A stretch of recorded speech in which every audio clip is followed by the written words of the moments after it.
That's what a lot of people say. They're like, man, you can't do everything. And I'm like, why? I've been through quite a bit of shit. Just to put it candidly. Just like starting from literally the floor in a cot to where I am now. If you ain't rich, you gotta post it. We gave up the 9 to 5 to work 24 hours a day. And welcome back to the Creatively Connected podcast. I'm your host, Chris Rippey, and today's guest is a multi-talented creative. He's a music artist, a video director, music video director, jack of all trades. Ladies and gentlemen, your guest today, Alan Witcher. How you doing, bro? What's up? Pretty good. It's good to be in Nashville. Yeah, welcome to the set. You've been here multiple times, I know, but good to have you back in here, and good to have you in the podcast studio today. We go way back, all the way back to the Bowling Green days, and we'll touch on all of that here in a little bit. But we'll get started with one question: if every person listening right now could take one piece of advice from your life so far, what would you want it to be? Oh, that's a good one. It's just to keep going and overcoming adversity. Whatever you see, you have a dream and a vision in your heart, just doing that no matter what, because things will arise in life. Whether that's like, I don't know, I've been through quite a bit of shit. Just to put it candidly, it's like my mom passing away, my dad passing away, getting adopted, going to prison for like 4 years, and just like starting from literally the floor in a cot to where I am now. I just kept going. Still had that dream and vision of, well, it all started I just wanted to be a rapper, an artist, and that evolved into me using the camera to do things. So yeah, the one piece of advice would just to keep going. All the bad things that happen in your life are temporary and fleeting, and they'll pass. Same with the good too, so that just helps you. That's a bar. That's a bar. Same with the good too. Same with the good, yeah. They come and go just like the bad. That's one thing I try to preach on to people is like, don't get too high and too low, because the good will pass, the bad will pass too. But sounds like you have kept going. Obviously, you're sitting here and you've been through a lot of shit, like you said. And I can't wait to share all of that with the people as we get through with the episode. But for those listening that don't know who you are, that's discovering you for the first time, who is Alan Witcher? Oh, like who is Alan Witcher? Yeah, who are you? I don't know, man. I'm just me.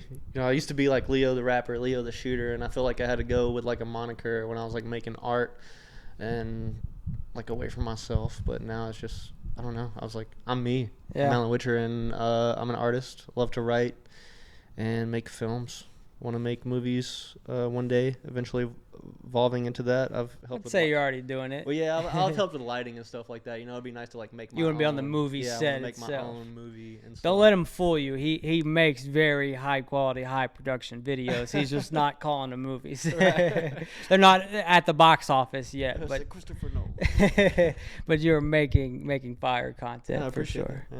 But yeah, that's it. Just, I don't know. I'm an artist, man. Yeah. That you definitely are. And you said a second ago you first wanted to be a rapper. I know when I first met you and became, understanding of who you were, that was kind of, you were doing the video stuff, but I was really seeing a lot of, music content, and you're still doing it. You're just kind of diversifying yourself in that. What made you want to pursue the rap career in the first place, or music entirely?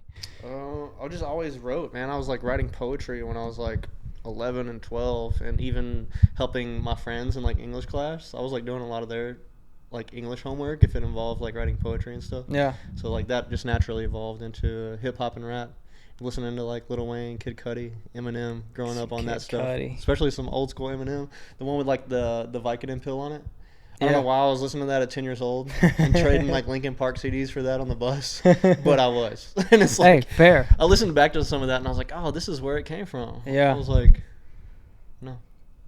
Kid Cudi, that was a big one for me too. Yeah, back in the day. I wonder if Kid Cudi knows how many people like he's truly touched. Like, I don't know. I feel like he's such a different artist. Like, not that he's better or worse in a sense, but I don't know. You said it and it made me think like there was a season of my life where it was like Kid Cudi's music was getting me through. Right. Yeah, like it was just the vibration that the music put off, and it was the season that I was in, it was just like, I don't know, it kept me going, you know, to, like you said earlier, like you got to keep going, and everyone finds a reason to keep going. Not that his music was the reason, but it was just like, if I got in the car and I was having a really shitty day, Kid Cudi, if I thought soundtrack to my life. yeah, soundtrack to my literally, bro. That was I was trying to think so I could say it, but I was like, just him in general. But yes, soundtrack to my life. Yeah, those are all So many. Man. I feel that it's like a different artist for different seasons of my life. Yeah. Have been like my favorite artist. What's- Depends on what I'm going through. What's the artist for the season you're currently in? Oh dang. Probably Mac Miller. Mac Miller? Real. Yeah, bro. I still listen to him a lot. That was, and you've probably gotten this, but that was the first correlation, you as an artist, like back when I first met That's you, what's up. I got like Mac vibes. That's You cool. know, I don't know if it was. Heavily Mac influence. Yeah, Well, yeah. Hopefully I can do his Yeah, legacy yeah. some justice. Yeah.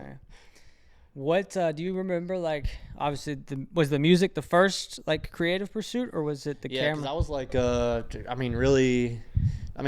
dude, I like was dumb, bro. I was like 20 years old and did like a robbery, and I was like trying to like get in the studio, use that money.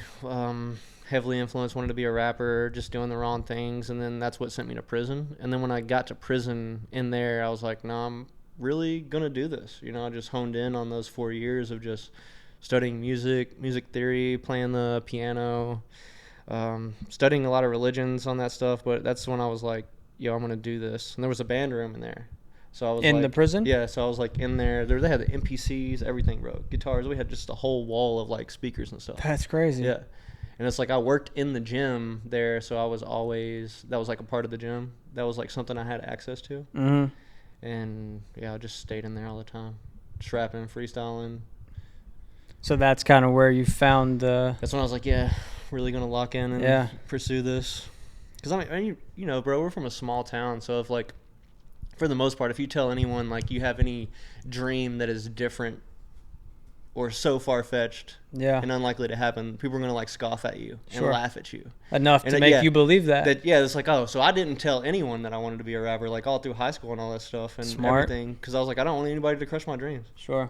From this country town, and want to be the best rapper. Yeah. So- And those words of not gratification, because them telling you Yeah. that would not be negative gratification. energy, Yeah, the yeah. negativity would prevent a lot of people from taking that. So it's good that Yeah. you were aware enough to not present that to the world and to the people that were around you, so that didn't even have the opportunity to bring you Yeah. down and do that. So you went to prison because of a robbery. So what you're telling me is you went to prison because you were chasing your dreams. I don't know if you took from that, maybe. Hey, everybody's got their own perspective, but that's what I took from one dream chaser to That's another. true, yeah, and it's just like I just They didn't think about it like that, obviously, but like, But Judge, I was yeah, just chasing yeah, my dreams. from one go-getter to another. I see what you was doing. Yeah, so I learned to channel that energy towards something more productive. Yeah, I was like, oh, somebody's like, man, you had some balls on you, just run up there and like take some money. And I was like, yeah. So imagine if I use that same energy and tenacity towards yeah, my dreams and goals and doing it the right way. How far would that take me? yeah. 4 years you said that you were in there. Yeah, Feels like probably an eternity. but yeah, it's For crazy. those Man, 'cause 4 that's a years. whole college. Yeah, and that's about the age that you was at. Should have been, yeah, because I dropped out of college. I had a football scholarship, Wow. and then to the University of the Cumberlands. Yeah.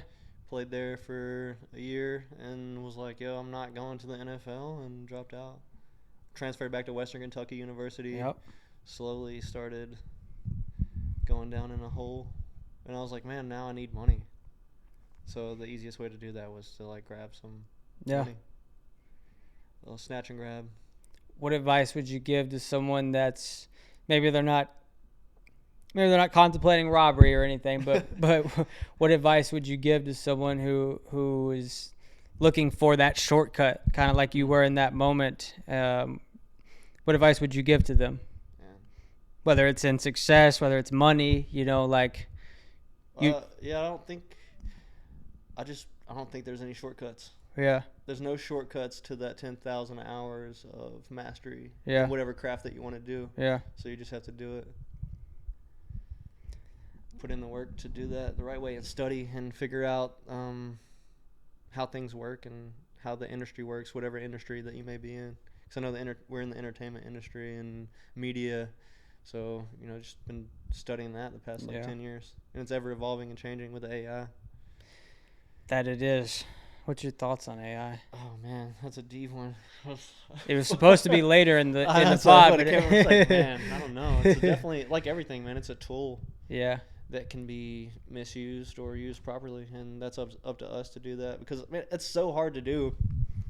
That's like so illogical when somebody's like, "Oh, don't use AI," but I'm sitting here editing something for 8 hours. Well, let's use Premiere for example. When we're like masking people, we used to have to go in there frame by frame and rotoscope them, and it would take 4 hours to do like a 30-second a minute video. You know? And now it's like one click and done in 2 minutes. It's insane. Why would I not do that? It's literally saving our lives. You would almost be dumb not to use the tools. Cool. You can sit here for 8 hours and do the same thing, or I'm going to do it in 5 minutes. And now I got 8 hours left. What am I going to do? Yeah. Take on another client, hang out with the family. Talk to my friends, family, daughter. So it's like, I don't know. It's in so many ways that it really will advance our lives and make our lives easier. Because at the end of the day, that's what every invention has essentially been for, to make our lives better and easier. Just not misuse it. I don't know. I haven't researched enough on the data centers and the water and all that stuff. I don't understand that. Yeah, I'm sure there's other ways of energy and means to use that, but I think that is beyond me. I just know the practical effects of it it's literally saving our lives. Yeah. And it's inevitable that it's here and that it's only going to grow and be integrated more into our workflow, into our daily lives. Like, facts. It's I don't know. It can be used for good and bad, just like your phone, social media, a podcast, anything it's a double-edged sword. So it's it's interesting. I am on Threads a lot and writing. I should probably just get back to journaling and not threading so much, because I piss some people off on Threads sometimes. I don't know. I guess you just do that. But I take a lot of scrutiny from people, anti-AI people on there, and it's just, and then I'll click on their page and they got 51 followers and haven't posted since 2020, and it's like, okay, you're not actively building. I understand why you think that, because maybe you already feel behind, and now AI is just gonna push you even further. So it's I don't know. There's such a disconnect with the AI, but wanted to get your take on that. It was meant to be later, but jumping back a minute, I want to bring this up before we get too deep into it. When we first started, you said that you've lost both of your parents. And I was previously aware of losing your mother. I wasn't aware that you had lost both of them. Obviously, it's been a while now. I'm sure I said my condolences to you. I know you're in a much better place, but just talk about, like, coming from someone, I've lost my father, still got my mother, thankfully. But I mean, just losing one parent's hard enough, much less losing both of them.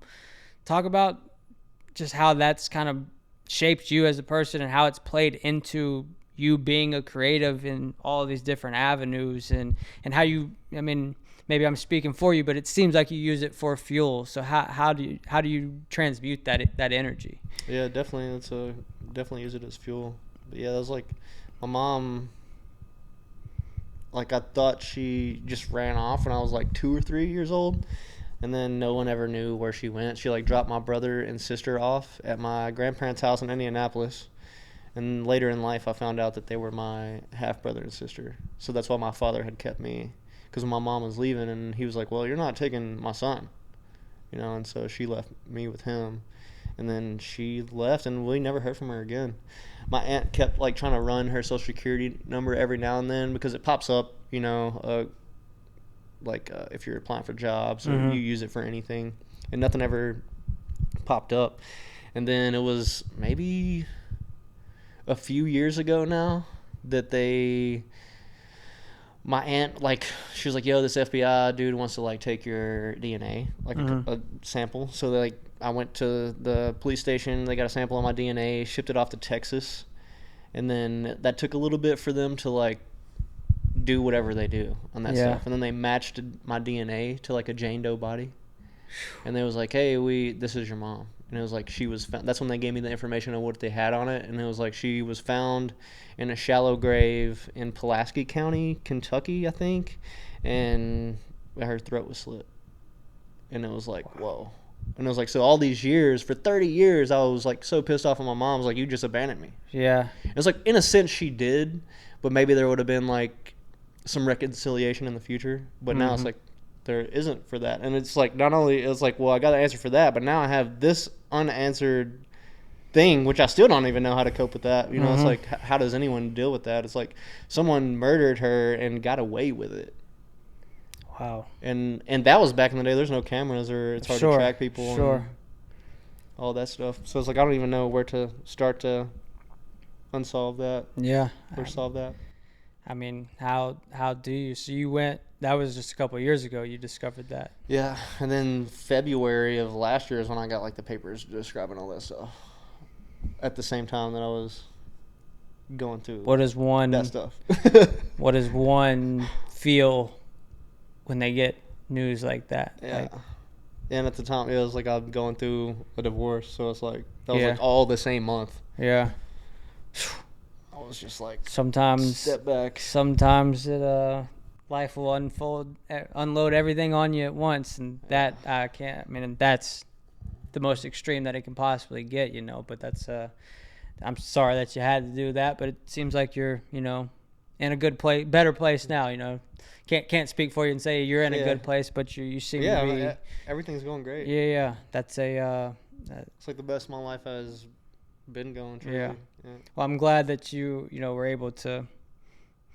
Not that it's closure, but get some answers. You know, you don't have to go your whole life thinking from a perspective that wasn't even that, you know, might not even been reality, you know. So it wasn't reality. So of her running off and doing that. So that's really, I mean, going back to like the question I was asking how you channeled it, but it's not been a thing you've been channeling because it wasn't how you knew it to be true. You know what I mean? So it's I don't know. You mentioned it, and I wanted to touch on that. I know.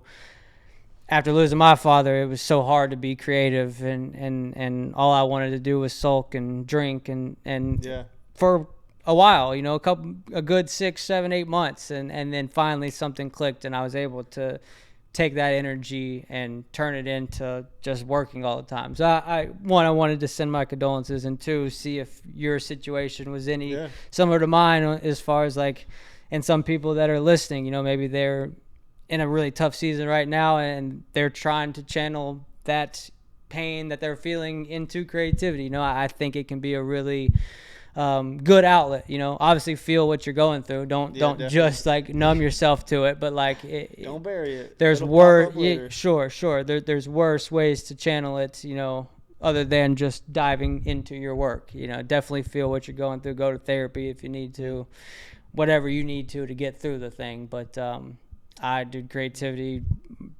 shooting, video editing, working with clients helped me get through some of my darkest days, and as I'm sure for you and many others listening. So it's I don't know, it's a blessing to get to do this.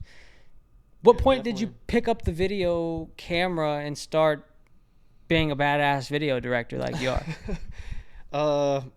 Dang. Well, it was like when I got out of prison, I was like, I got like a little Handycam, Sony Handycam. Okay. And I got a red little Focusrite recording audio and a laptop, and I was recording myself at home because I was on house arrest. Recording your music. Yeah, I was on house arrest for like 6 months. So you were your first client. Yeah, it was like I was like, all right, I got to learn how to do this stuff. I just stayed at YouTube University, man. Yeah. And then I got good at that. Found a studio. That's when I was living in Scottsville. I found a studio in Bowling Green, and then I moved to Bowling Green to work at an engineering. Like I was an engineer, sound engineer for other artists and stuff, producing. And I was like, well, I need to make my music videos for these songs that I'm making.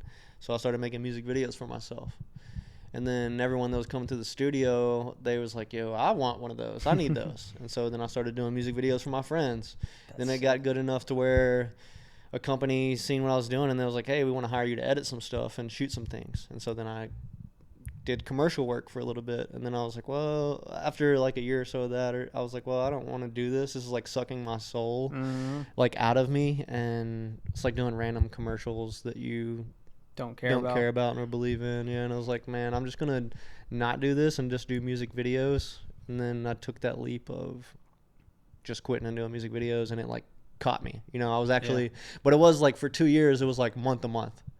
It was like, yo, I don't know how I'm gonna pay rent tomorrow, but I'd never worried about it. You know, Worked last month, right? I'm probably a firm worked believer in like no doubts, the faith of a mustard seed, and Yeah. like, you know, it's gonna work out, and Yeah. it has, bro. Like, hopefully, I'm a testament to that. It's like, yo, I don't know how I'm gonna pay my rent tomorrow. You know, it's like $800, and then I get a call. It's like, yo, what's up? I need a music video today. Yo, I got $800 for you. I'm like, oh, that's what I need. Yeah. You know, it's like just doing that, and that was like 2 years, Yeah. and that just evolved. You know, I just got better at that, doing stuff. Eventually, I kind of maxed out the area of Bowling Green, I felt like, and no one's like coming there to make movies. Yeah. You know, once the film boom happened in Louisville to where everyone's getting like 33% back on their taxes or whatever that number is now. Mm-hmm. Like all these movies came and started shooting in Kentucky, in Louisville and Shepherdsville, and that's how I got on a movie with Aaron Eckhart, I think that's his name, or is that his name? The dude that plays Joker on Batman, Two-Face. Well, he was in a movie. It was like Muzzle. Like I did like a movie with him. I did lighting on that, and then the Mel Gibson movie came through, and Garrett Hedlund, Desperation Road, and then I worked on that. Sick. And that was when I had like hands-on experience with like the huge condors and like Sure. the sky lifts were like lighting up a night scene, making a moon, you know, and like stuff like that, and just really seeing like that, man, that like gave me so much knowledge, and I learned so much during that process about lighting. And I was like, oh, the gaffer is like one of the main people Most making, important. yeah. Because the director, and they were coming to him, well, I don't know, we just need it to feel like this. I kind of need this. He's like, all right, give me 2 hours, you know. And then he just We'll like make makes something. a whole scene. I'm like, oh shit, this is the painter. He Yeah. just painted this whole scene with this light. It's the Bob Ross Yeah, of the, yeah. of the set. And I was like, okay. So I was just bouncing around like to every department. I'm over here in the camera department, you know. I'm like, yo, do you guys buy all this equipment? I was like, is this yours? Is this how you got hired? And they're like, yeah, I'm on the steady rig and all this, you Hey, I know. also rap too. Yeah, they're like, oh, I'm in the union. You got to do this. I'm like, how much are union fees? You know, they just gave me the whole rundown of all that stuff. I'm like, all right. But yeah, and then, you know, just evolved into, and then literally the past year, my company, like, just 10x'd, you know, working with Joey Wagner and the Jay Wagner Group, and just Huge name people in people. Louisville in general, and that just, you know, traveling around the world. doing Yeah. this. It was just like 10 years of work, and then bam. Now it just like took off. Now I'm just trying to channel that into the music. Had to take the video was the 8-year side quest. You know, to put myself in a position to do the music. Yeah. But that's how the video started. And Yeah. what it evolved into. You said 10 years and then bam. How important is it for listeners to understand what you just said? Because so many people see people online and they're working with these big name people and on these big productions, and they might find them tomorrow and it looks like an overnight success. But someone like you've been doing it for 10 years, and that was like so perfectly said. Talk about how important it is to see those 10 years out, or 5 years. You know, it could be different for everyone, but how important is it for someone pursuing something to see it out in that window gap? Yeah, so a lot of people give up or quit or don't see it through. And Yeah. that's like that's the difference. It's literally the only difference. Yeah. Like you I just kept going. Yeah, It's like, you will make it happen. You might not shoot the same artist that this or the Yeah. same client that this person might shoot in 10 years from now, but you're going to get yours, Yeah. whatever that looks like for you, if you just keep going. That's with anything. Yeah, I Like agree. someone I was having a conversation with the other day, we were talking about almost the same exact, they didn't say it as perfectly as you just said it, but it, essentially the same idea. Like the difference in people who make it and achieve anything in life doesn't have to be, you know, directing, video, anything like that. Anything. They just stuck it out longer and seen it through. And then it looks like an overnight success, but it was right. the furthest thing from that. Yeah. I can attest that you're the furthest thing from that, because we go back all the way. And when I first met you, it was like, what, 2018, 19, Probably, yeah. 20-ish maybe? Somewhere around then. Yeah. I know that was the years I was in Bowling Green. And you was hustling then and shooting music videos, your own music videos. And I was having not that I couldn't distinguish what you were, but I was like, Right. this dude's doing so much. Like, is he an artist? Like, the music and stuff is so high quality and polished enough that he could fully be doing that, or is he a director? Like, Yeah. I couldn't understand at first. That's funny. That's what a lot of people say. They're like, man, you can't do everything. And I'm like, why? Why can I not? I was like, because no one's done it before? Yeah. At a high level at anything? Sure. Well, cool, I'll be the first one. Just because you can't do it doesn't mean Right. that I can't Would you- do it. Christopher Nolan didn't drop a mixtape? Yeah. You know, it's like, I'm just joking. It's like Cole Bennett, like, shooting craziest music The videos, legend. but if he rapped like Kendrick Lamar, Yeah. you know, it's like, feel that's like the he goal that can. you feel like you can? I feel like he can. Cole, can you rap? I feel like you can. No, you're doing, but yeah, when I found you, you're doing so much, but it was like it was all seemed to be working for you. So like, why not do it if that's Yeah. where your heart and passion is, and that keeps you creative, and I think it keeps you from burning out too in just one lane. Like Yeah, I'm sure you definitely. probably didn't burn out on the video because by the time you finished that, you was doing your own stuff. You was 100%, writing and yeah. recording. You know, it's It's like there's not necessarily like a writer's block in any of those areas or a creative block in those things, because once you start, it's like you try not to force anything. It's like, oh, I'm getting to the point where I'm forcing this. Let me go do something else. Yeah. And I'll come back to it. It'll reveal itself later. Whether I'm Sure. like writing a verse over here and I can't think of the ending or something, I'll just go do something else and that'll hit me later. Yeah. It's like Childish Gambino. I guess that's the route that I'm trying to go, is like Donald Glover, to where he's Yeah. just producing so many like great series and movies, but also dropping crazy projects. I think you have built the catalog for both of those realms by now, that like when people do discover you, if they're confused, if they're invested enough to know To go and back and care, look they at can everything. find, Yeah. okay, he's been Kind of doing like the this. Russ effect. It was like when they said Exactly. they found him, it was like, well, now they went back and streamed the 100 songs I had. Yeah, and the catalog was yeah, there, the getting work had been 100K done. a month because of the back catalog. Yeah, it was really just building up the front end, and then the back end will take care of itself in the long run. Have you ever felt pressure to just pick one or the other? No, not for real. Like I said, I've heard people say that. You know, they're like, oh, you can't do everything, or you're doing so much, I don't know what you do. And it's like, well, I can do everything. I'm doing it.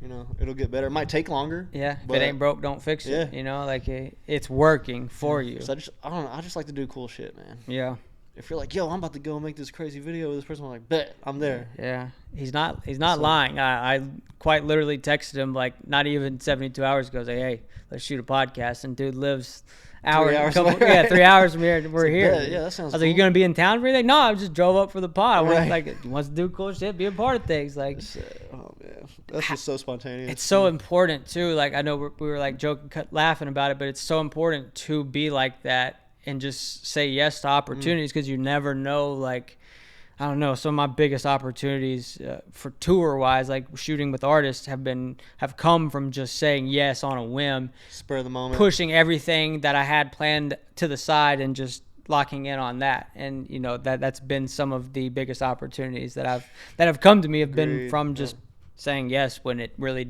You didn't know how he was gonna do it. didn't make Right? sense. Yeah, like it didn't make sense. Like the only reason I'm in the music industry is because I answered a DM and pushed everything aside up in Bowling Green while I was still at college, pushed everything aside and went on a weekend trip with a music artist that I'd never met, never done music, never been on a bus or anything, and just went.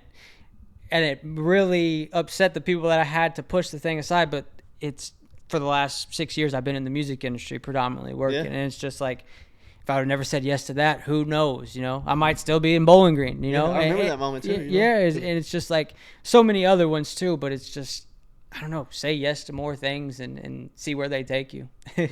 Find out where they take you. Yeah, it's like looking back on that too. It's like to touch on what we were talking about earlier. It's like, yeah, the 10 years thing. It's like you said that was what, 6-7 years ago. Yeah. So it's like I don't know how, but I'm gonna make it work. And it's like even our stuff, like when we started doing this stuff earlier, it wasn't the greatest. you know, Yeah. but we were doing it and putting it out, and it's like, well, we'll make it on the way. And Yeah. it's like over that course of 6 years, your stuff has gotten so much better and growing. Like the people can go back and look and be like, oh, this wasn't overnight. He's literally Facts. been doing this for 6-7 years. Facts.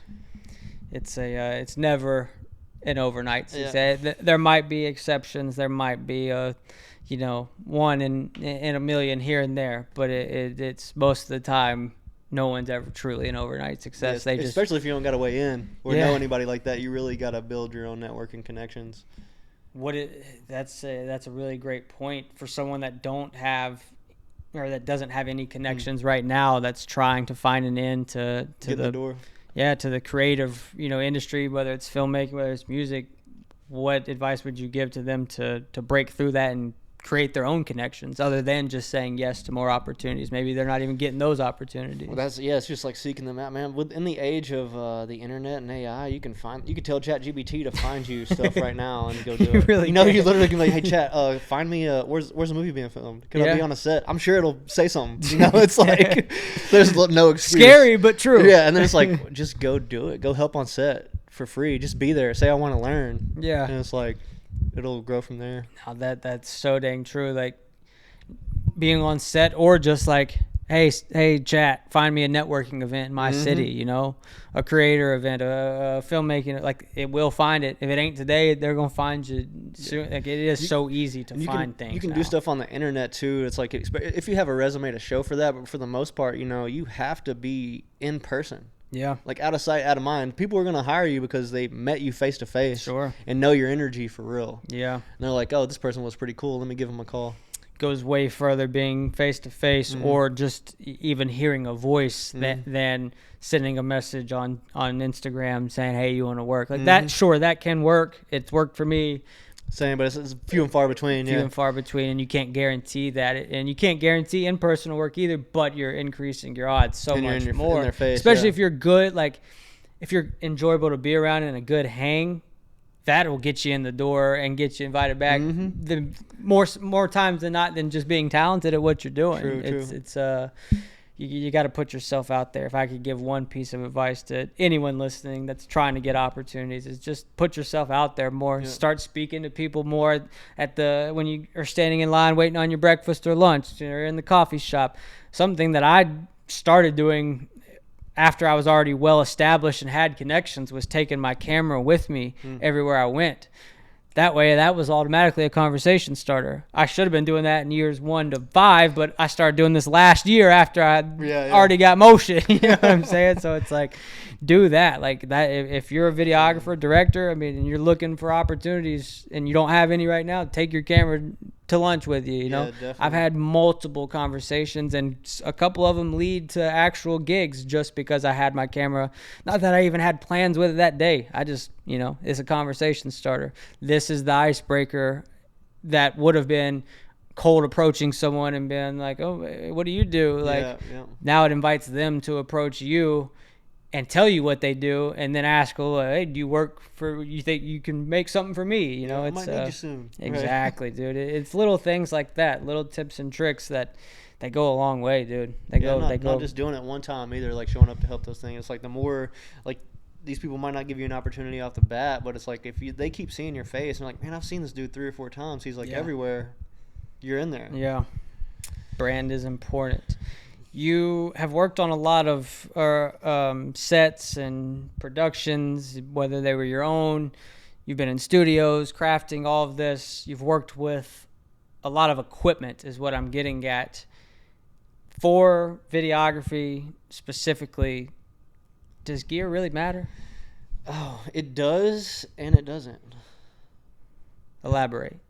What? So if you you hand a crazy cinematographer like a Rebel T5 or something, and it's like you give someone else that doesn't necessarily know what they're doing a great camera. Yeah. The cinematographer is going to do better and make something way crazier than someone that doesn't know what they're doing.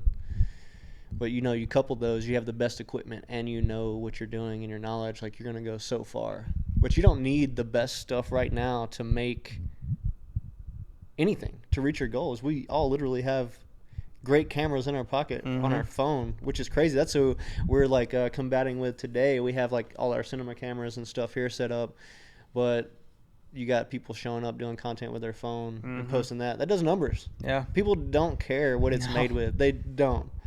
And like I am a diehard, Gearhead, yeah. A cinemaphile. It's like, I was scared you were going to judge me with all the cameras not matching today. Nah, bro, it does not matter. It's like, It doesn't. So it's like, don't use that as an excuse to not make something. Yeah. If you're a rapper or an artist and you got a song, like set your phone up and rap your song and post that on the internet. It does not matter how good it looks or whatever. A person that I use like content wise that does great and is doing numbers and stays consistent with it is my homie Norman Sands. He's just rapping in front of the camera and he posts one of those damn near every day. Camera or phone camera? Phone camera. Yeah. I think, it's probably a mixture. Sometimes he does Yeah. the phone, sometimes he does like the legit camera. But either way, it's like it's not a crazy shot. Yeah. And it's not crazy edits. There's not crazy anything. He's just doing that every day consistently. And now he's on tour Yeah. with like the Professor and all that stuff. I think in like circa, I don't know, 2016 to 2020, 2021, the high quality, the you needed, not that you needed, but people wanted the high quality polished shot stuff. And now it's like, maybe it's with how AI is, all of that looks polished, but people want that organic, you know, they want the iPhone shot stuff. They want to blend. Not that it needs to be just iPhone or just camera, but I think the artists that are succeeding the most and really reaching the audiences that they want to reach are having a good mixture of the both. You know, it's organic, inviting them into their world, content shot on an iPhone, and then 15 to 20% of it is high quality produced, shot on a camera. You know, and you know it might be different artist to artist, but it's you know, for my clients in the music industry, I've learned a lot that even some of the biggest music labels in town, I'm not even gonna name them, but some of the biggest labels in town are hiring out videographers. And I know this because I've been on that. It's happened to me. Yeah. Don't even bring the camera, just shoot on iPhone. And I'm like, bro, I got $10,000 plus worth of gear. Like, what you mean? You want me to shoot them? But whatever. Like, as long as you're paying me my invoice to say, like, whatever. Bro. I'll tell the story however. But it's just crazy that labels, they ask for that. Such big labels, like the biggest labels in country music are asking for iPhone shot stuff. And here there are videographers, photographers getting started, DMing me, asking me, what camera should I get? Your phone that you sent that message from. Right, for real. Literally. I was like, on that note too, bro, this is like, that's crazy. That's when I noticed too. I was like, there's no way. I was like, this can't be true. I didn't want to believe it for the longest, but it is. It's true. It's like a major company that I was shooting some content for, you know, because I got a Red. Yeah. And they was like, well, bring your Red as backup, and we're going to shoot this on the iPhone. They flew 5 people out from L.A. and New York to on site. And here I am. I live here in town. Yeah. I could have did these 5 people jobs myself. That's minus the flight cost. You know, they could have saved so much money. And they had me bring my Red. The whole equipment cart sat next to me. The whole equipment cart sat next to me for a backup. And I just pulled out the backup camera. And you know what? I seen them post it. And it was good. It's fine. It's like you can't even be mad. I was just like, all right. Yeah. Oh man. Like you said, the pay is the same. The pay is the same. But I was like, that's what I couldn't believe. I'm like, no, there's no way you're paying me the same amount. Yeah. Like, are we going backwards here? It's I don't know. I'm thinking just if someone were listening to this 5 years ago and heard, I brought my Red as a backup camera to an iPhone. Like, what? I don't know. I don't know. Like, you would think that they're crazy. Even 5 years ago, that's how fast just like things change. And it's not that like the Red's not in demand and there's not a place for that and there's not clients hiring out for that, but you see kind of where it's going. Like people's needs and wants for their content, for their marketing, it changes. And it's not that the Red or the cinema camera or the Sony FX5 or whatever camera you're using is not valuable. It's just you have to learn how to adapt and deliver what the client's needing. And I think if you fight it and it's like, well, I don't want to work with this person because they just want an iPhone, you're losing that client and you're going to lose the next one because they're not the only person that's going to be like that. You know? That's history, man. Those who didn't adapt died. Yeah. All throughout history. Yeah. So it's like, and they're probably turning over in their grave, mad.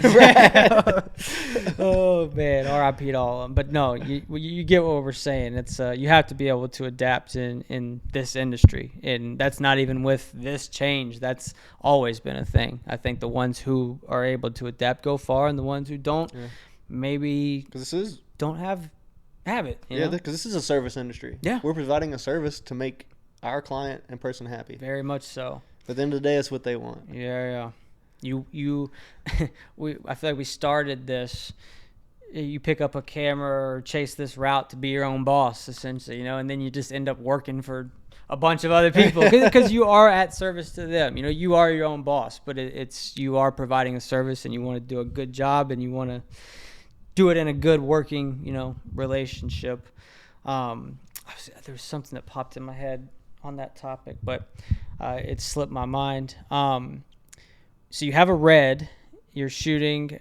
When did you get the red? Shoot, man, I've had that thing for a while. For a minute. Now, I remember yeah. you It's had when it. the Komodo first came out, I got it, and it's still holding up. Yeah. I just recently got the C50 because I needed something a little more adaptable and can float a little bit quicker on the Ronin. Is that a problem with the red? I've never really shot I mean, on it's red. good. I can get it set up on there, but the C50 is just way quicker, Yeah. easier, and I can have that on my hip too. At the end of the day, it takes photos as well, which is great. That's nice. And then it actually does 7K. Wow. Yeah, over the 6K, and I was kind of pissed off when I first did it, because I'm like, bro, there's no way this shit's better than the red. I'm like, it is. Gearhead. I said it might be better than the red, bro. And I don't even want to say that, but it might be. Cause it they did the low light specs better. I think Really? it was 6400. I gotta get my. Well, see, I'm saying that I'm like I gotta get my hands on a red, or Yeah. But then we just had that conversation, and it's like, why? I don't know. If I pop out and shoot a movie, sure. Yeah. I guess for where you're headed, movies Would you say movies your end goal, or do you have an just end goal? making movies and music, Yeah. whether it's getting asked, it's dropping random albums and getting asked to do random stuff, acting, making the movies. I would do it. When you're directing like an artist or a client, how do you get the vision from your head and turn it into reality? Like obviously you're doing it, you're directing it, but what's been the thing that helps you the most with one, helping the talent see it too all the way through and getting them to actually be a part of it? Because obviously you have a vision and you can edit and you can do all of this, but sometimes you have to direct actors and they might not, so understand what's been the thing that's helped you the most get the vision from your head to actual reality? Well, man, don't skip the process of pre-production, man. Just really breaking that down, especially we have to educate a lot of people, our clients, and people of what it even takes, Yeah. It's like a daytime shoot, and people are like, well, we don't need lights, do we? It's during the day. And it's like, yeah. It's like you always need My lights. point exactly. Right?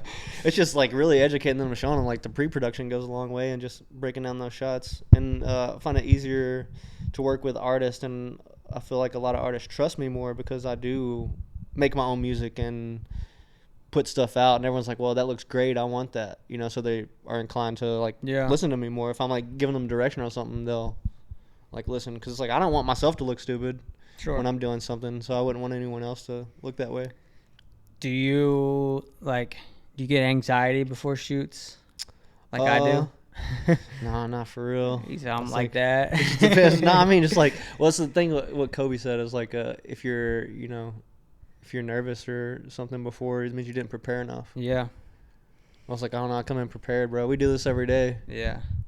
I thought it was if you're nervous for something, it's just because you give a damn. But that you are right. Kobe did. Yeah, it's right. Kobe said Both. that. Someone else said what I heard. But no, it's fact. Both are true. Yeah. No, it's so true. And I found it I don't know. I think I can't say always, but even 8, almost 9 years into this, I still get a little nervous. Even if I've prepared and know I'm gonna go kill this shoot, it might be I might leave the house and shoot, I don't have my SD card. I was about to say even that. as simple It's as that. something simple. Not even necessarily something's gonna go wrong with do I the got my SD production. card? Yeah, and it's bro, I'm 9 years into this. Why do I still worry if I got my SD card? You've checked it 5 times before. Or before we started going, checking every camera. I think that's just who I am. That's the old trauma talking. Yeah, literally. I'm trying to think back to the moment that made me have that trauma in it. I don't know if I forgot to press something. It's an overthinking problem that I just have. So you prepare so much that you for the most nowadays part, you don't I feel. don't remember the last time that something like that has happened. Really? Yeah. Well, that's good. I know a lot of young videographers that I've talked to, like, this conversation got brought up, and they're like, I just like am a nervous klutz before shoots. I'm like, don't worry, it never goes away. But Smoke weed. it- I'm just playing, right? might make it worse. Might help. Might chill your ass out. Hey, do what is best for you, but it might help. It might help. How long have you been in the video space now? Because you were doing it before I was. Well, maybe like 8 or 10 years solid professionally, I would say, is like when it was supporting myself. Yeah. I think I've been supporting myself for 8 years off of it now. We've been in it for a minute, dude. I met you back then. You was doing that. You might not remember this. There was one point in time, ever since knowing you, that I thought you were an asshole. That's all right. I get that a lot. You might not even remember, and you did nothing in the moment to make me think that. We were shooting. It was, God, what was the event? I think it was the Juneteenth event in Bowling Green over at Shake Rag. Yeah. Shout out Chris Page. And we left around the same, and we didn't really even, I don't even think we were parasocial friends. I don't even think we had really we'd been around each other, but we hadn't ever connected. And you was walking. I didn't know where you were walking to, but you were walking from the event. And I was like, and at that point, you were Leo to me. Yeah. It was just Leo then. I don't even know if I knew you had a first. I thought that was your first Right. name. I thought you were Leo. But I rolled down the window. I was like, hey, Leo, you need a ride, bro? And you were like, no, I'm good. And you probably didn't mean it. Like, it was hot. It was middle of summer, bro. It was June. And you're like, no, I'm good. And I was like, I never really stopped. I just kept rolling. And I was like, all right, well, I guess he just too good, too cool for school, whatever. I kept going. You probably never, it was, but whatever. And like for a fraction, I got to my house in Bowling Green. I was like, nah, I'm just overthinking it. He's just had a long day, like whatever. No, that's funny you say that because other people have said that too. And I'm like, bro, really on the inside, I'm so happy. It's like maybe it's because like my straight face. Yeah, I got the RBF. Right? It's hey, it could be. I didn't actually think you were a legitimate. That was just the way I could bring that up in this conversation. That's but so funny. you probably don't even remember that. No, too much weed since then. Yeah, right? I'm surprised I remember it. I've been on too many tour buses, so same.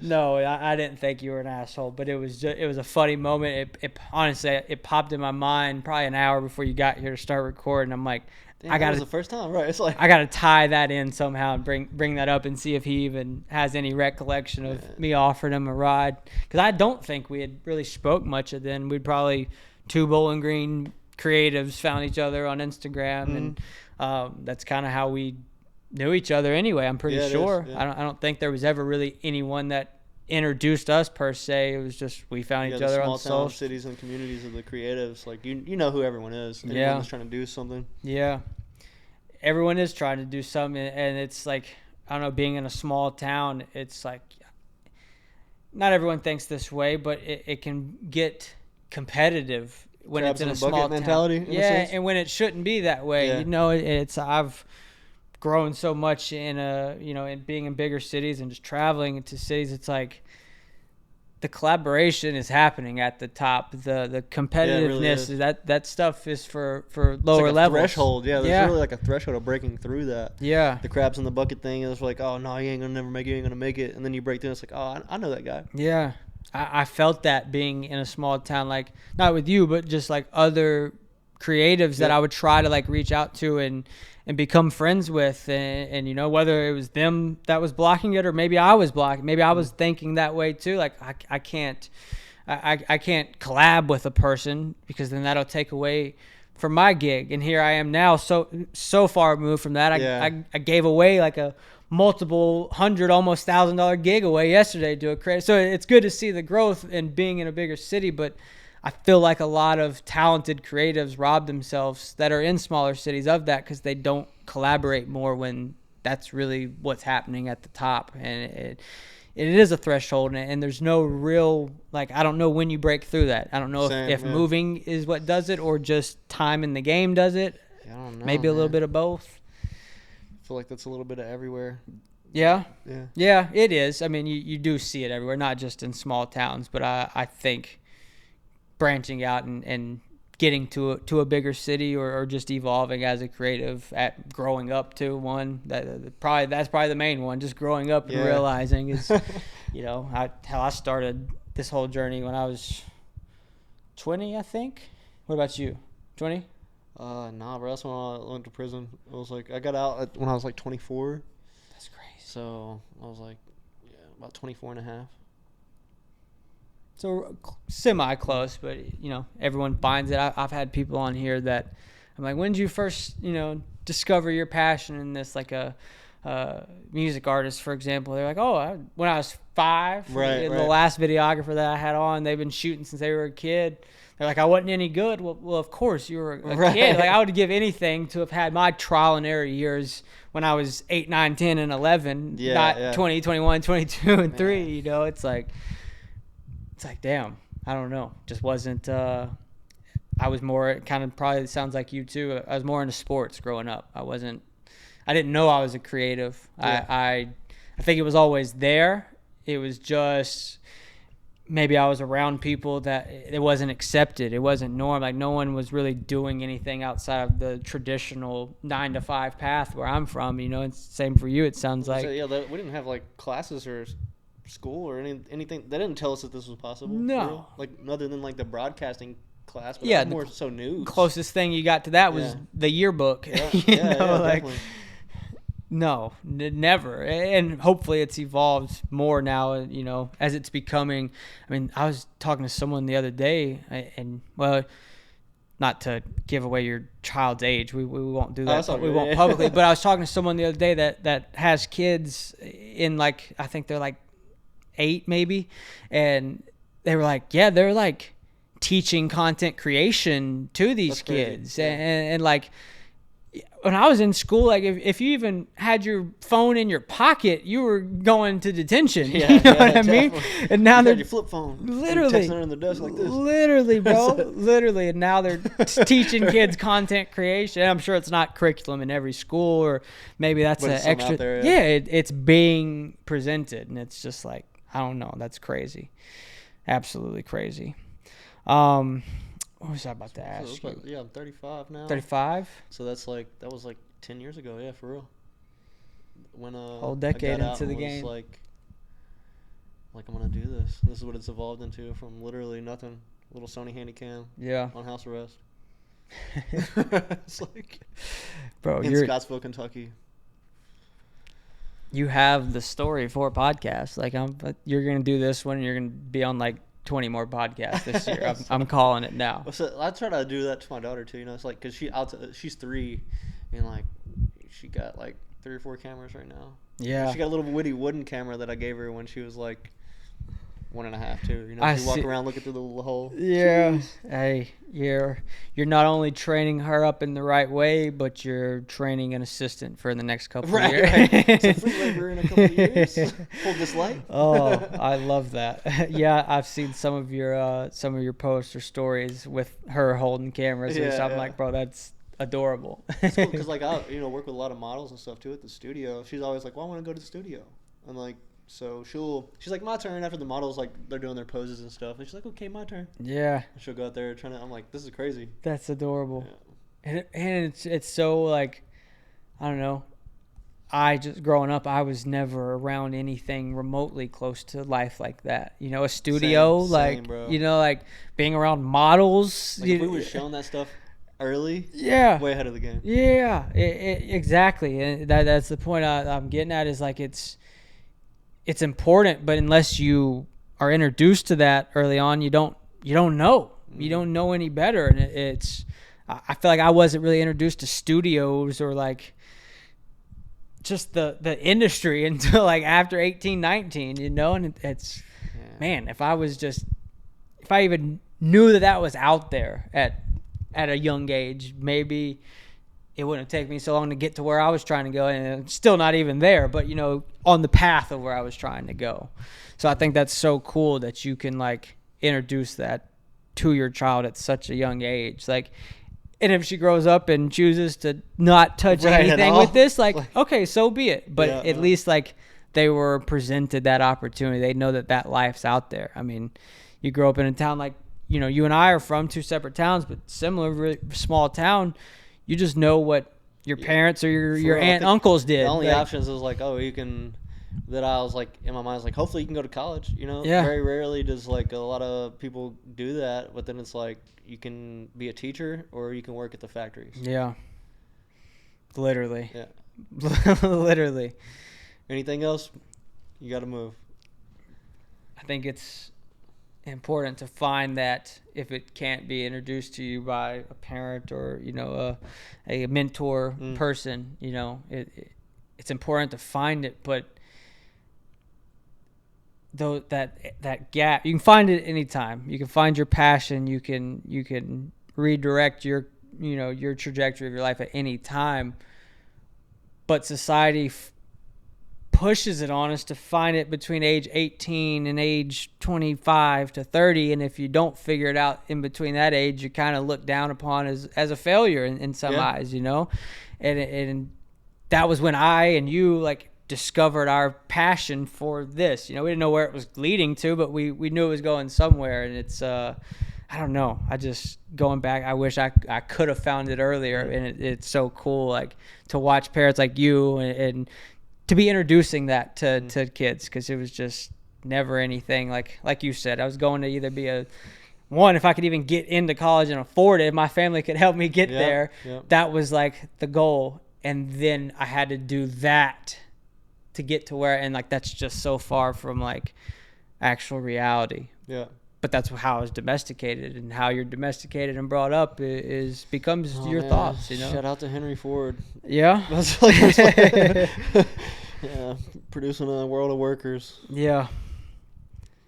I was trying to figure out the tie-in there, Henry Ford, because the workers, The but modern working yeah, system, man. It just like that's what it's like.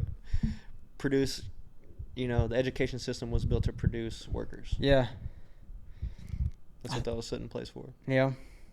It is doing it, man. When I travel and I go on my runs in the morning, and I've noticed it before, but being in random towns and seeing these random jobs and these random buildings, and like, what the hell? Like, what is this business even? And it's so like it's. You said you need video? Yes. Literally. Hey, I know y'all need marketing I here. don't know what y'all do, so let me tell the world what y'all do. But it just opened my mind up to so much of like, there's so many people working these random jobs across America, and it's made me appreciate being able to do this job, you know, and it be a full-time thing and not have to go like clock into a job. You know, not everybody gets to experience that. For real. And when you get in it, you get caught up in it, and it becomes your norm, and you can't think of even working a traditional job, but that's what 95% of the world, this country is doing. I can't speak for everywhere, but it's what most people are doing. And it's, I don't know, just pursue it. Go after what you're going after. If you're not lucky, like your daughter and other people that are being brought up in showing that there's other things out there, like just go out there. It's never too late. I don't care if you're 18, 25, 35, 85. Like, it's never too late. You might have a harder time at 85 going after your dreams, but it is never too late. And we gave up the 9 to 5 to work 24 hours a day and maybe sleep. It's like yeah, and maybe eat. No more 9 to 5, but you know, it's like an all day thing now. It's the new age cool rat race, as I like to call it. We're not in the traditional rat race, but we're working 24/7, 24/8. Yeah. Not eating. Why do we do that? Right. Why do we do that? Like, I was like be editing sometimes, like, oh dang, did I eat today? I was like going to type, and it's like, oh, it's like handshaking. Why am I jittery? Yeah. Why am I dizzy when I stand I didn't up? Eat today. What's one belief that you have about being a creative that other people might not side with and believe? Dang, I don't know. That's a good question. I don't know. Maybe through that hopefully one. a lot of people would agree with it. It's like, I don't know, man. You just got to be so passionate and driven and delusional about the dream and the vision that you see in your heart Yeah. to not stop, no matter what anybody says about it. Do you think it's almost required to be a little bit delusional to make this happen? Yeah. Because you're looking at, like, I mean, to be super successful in this stuff, like, what, the top 1% or even less? The people that truly change the entire world with what they're doing. You know, if you make it halfway there or almost there, you made a nice little change in the world. Yeah. I think people are trying to make too much of a change, and it's halting them from making the change that maybe they were called to do, you know? That might be opinionated. I might be guilty of it myself sometimes, you know? I feel like with everything at our disposal and, like, opportunity, you can learn anything. You can learn how to create anything or get anything. It's all at our disposal. I feel like, maybe I'm projecting, I don't know, but I feel like people, not everybody, but I feel like we're trying, just as a society, we're trying to do so much. You know, we're on social. I was talking to someone the other day on tour. It's like, I'm on tour right now, but I'm seeing someone on social and they're doing this and I'm wanting to be there. And I currently have everything that I wanted when I got into this industry. Why am I wanting more of something that wasn't even originally my goal? You know what I mean? So it's like, I don't know. I feel like we want so much. Maybe it's a me problem. Maybe I want I want so much that I'm just doing a little bit of everything right now, or maybe I'm figuring it out on the way to, like, the real personal legend for me. You know, the destination. Yeah. Figuring out on the way. I don't know. We'll put. I need to maybe dwindle down some of the things. What I struggle with is ChatGPT. Going back to AI, I can do anything on that thing. I've built apps, I've built digital products, I've built pitch decks and templates, created thumbnails. It's like there's so much. Like, now I'm being a videographer, a graphic designer. That's kind of what I'm getting at with this. Like, I'm trying to do so much. Doing so much instead of, like, honing in on one yeah, thing. and learning this stuff is cool and whatnot. But when it gets to be a point of where you're like, we were talking about it before we started recording, you know, finding editors and being a one-man person, how much it alleviates and pressure it takes off of you when you outsource things. But now there's so much at your disposal on a laptop or on your phone, you can figure out how to do anything. Yeah. You know, it's like there's so much there. I was reading a book, and I didn't complete the book clearly, but I started to read a book, and it was talking about that, like how some of the most successful people get derailed off their path because they're kind of good at a couple of different things and they try too many things. And if someone like you, I think you're not doing too many things. You're doing two things, really. Well, I think what helps keep what I'm doing from being like something like that in a sense is, like, my main goal is to be an artist, and the things I'm doing run parallel with that. If I'm going to be an artist, well, you need video, you need photo, you need this, and it's all going to the same destination. So maybe that's where I can kind of do what I'm doing. The main goal is that I have one destination that I'm going for. You know, it's like if you don't know your course, no wind is favorable. You know, it's like, well, my course is there, so that's where I'm going. Yeah. And all these other things that I'm learning help me get there. I think it's so important to, obviously it can always change, but know where you're headed. Yeah. Know the destination, even if it changes and gets further down. Know where you're headed. I have been guilty of just running wide open sometimes, and I know other creatives can attest to that too. It's like we're trying so much, we don't know what to do. It's like you have to have a gold star of where you're heading, or else how are you going to get to a destination if you don't even know where the destination is at? I feel like Odysseus in the Odyssey. You know, the destination, the home. Yeah. It's like to be the rapper. Yeah. But it's like, I slept with Cersei for 8 years, and that's the camera. I'm just playing. It's like, I was going somewhere. Home. It's like, oh yeah, let me be a rapper. It's like, I got so good at the video. It's like, yeah. It's like you turn around, and I got so good at this, but not where I'm going. Because, like, my friend, One Take Bro, he's like, I think he's like one of the best rappers, period. You know what I'm saying? And he's like, well, 'Cause he's like, man, you're not rapping for real. It's like I've dropped an album like every year, but it's like I'm doing so many other things, like putting that out as well. You know, you see me put out a video, and then a few weeks later I'll be dropping some raps and stuff. He's like, well, you don't rap, you know what I'm saying? He's like, and I was like, I do. And I was like, but I have been studying video and all that stuff in the same time. He's like, well, all I've done is rap. So it's like for the 10 years that I've been doing rapping and video and all that stuff, he's done nothing but rap. Yeah. Cold at it, you know what I'm saying? Sure. I said his 3 points on 99. You know, it's like where I might be like 80 at everything, Yeah. overall player, but it's like, You're I don't know, yeah. multi-talented in it. Yeah, So it's like, but yeah, it's just having a goal and a destination. I don't think there's a right or a wrong way to get there. yeah, I think that's perfect. It's everyone's path is different. Someone like you can be talented at multiple things and get to exactly where you're trying to get to, and someone could be multi-talented at multiple things and do that and not.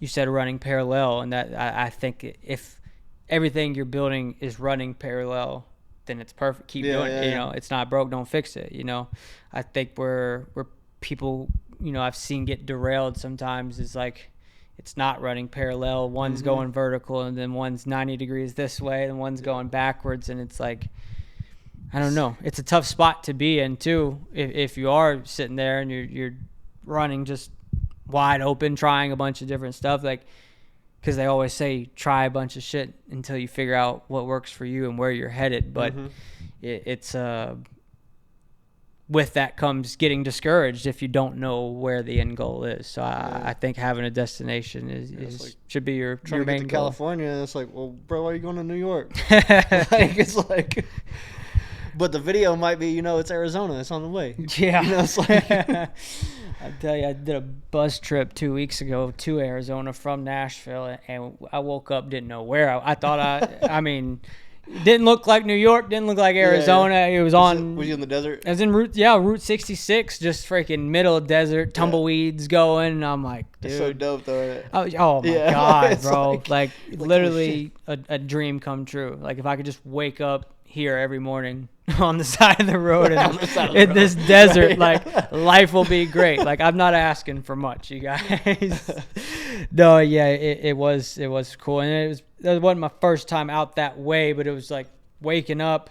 I thought I was going to be at my destination, and we weren't there, but it was just like bliss, man. It was sunrise, tumbleweeds going, just huge rocks, like. And you know what I learned in that? Not everyone sees landscapes like that. The beauty of things. As us creatives do, because I'm sitting here, wait, to the artist that I'm shooting for, which we're really close. Like, he's a young cat. Like, Was it Austin? Yeah, Austin Williams. Yeah, you know, I wouldn't go wake up Darius Rucker or anyone like that, or my boy here, Snoopy. Why not? But someone like that's a homie and client. Like, I'm like, yo, I know it's 6 o'clock in the morning right now. But we got a crazy sunrise. We got a crazy sunrise. We're pulling off. The driver's leaving in 10 minutes. The sunrise is gone in 5. Meet me outside if you want to do this. And we did it. On the content grind. Yeah. Man. One of the other guys, though, he got woken up too, and he stepped outside. Oh, this is cool. Went back to sleep, and we went out there and shot, like, I don't know, 4 pieces for his new song rolling out. But it's like, man, I see this so much different. Like, y'all don't find beauty in this, but it's I don't know. It was beautiful. You've done a lot. You've achieved a lot, and been through a lot too. What role, if any, does detaching from the outcome play in actually achieving what it is you're trying to achieve? The art of detachment, you know, that's a whole religion and philosophy in itself, and that's like I dabble. Yeah, so that's key. Detachment from the good and the bad, no matter what happens. Because I mean, the end result of all of this, anyways, is we all fade to nothing, and this is all gone. So this miraculous dream of existence that we're all experiencing together, I don't know, just I stay detached from the good and the bad.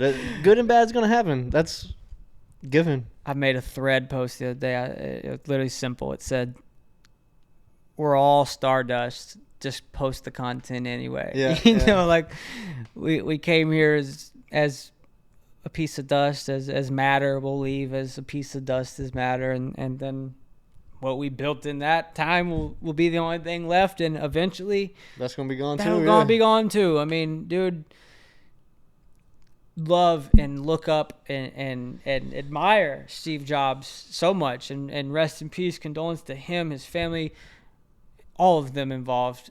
But dude, him and what's the other guy in Apple? What, Wozniak? Maybe, yeah. He's the guy that was with him.